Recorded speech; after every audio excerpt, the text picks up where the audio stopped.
Hi, everybody. It's Stephanie Parra, Government Relations Director with the Arizona Education Association, coming to you live from AEA headquarters. Wanted to get online and really celebrate a couple of big wins that we had this week down at the Capitol.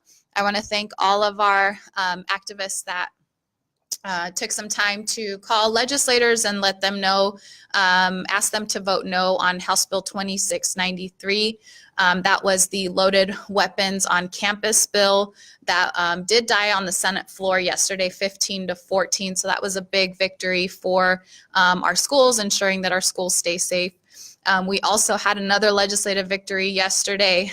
This week, the Equality Arizona versus Hoffman lawsuit, the Attorney General came out and said that he would not defend the state in this lawsuit, and thankfully Superintendent Hoffman, of course, thanks to her leadership, she also said that she was not going to defend the state against the anti-LGBTQ legislation.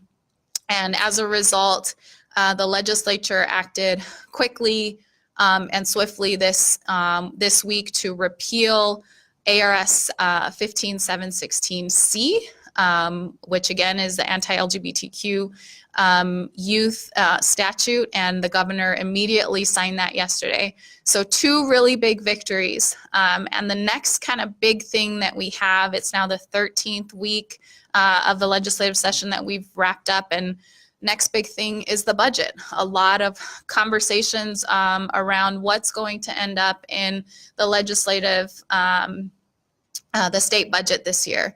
So again, want to highlight our goals as an association and as educators in Arizona.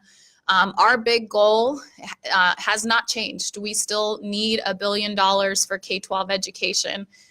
Drew a little picture for you guys here to kind of show where we are. Last year we did get just over $300 million movement on that $1 billion deficit, but we still have a long way to go.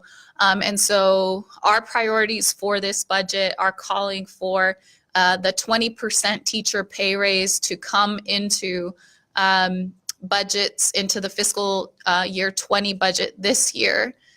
We are also calling for a 10% raise for our education support for professionals. So that's everybody from counselors, custodians, cafeteria workers, etc.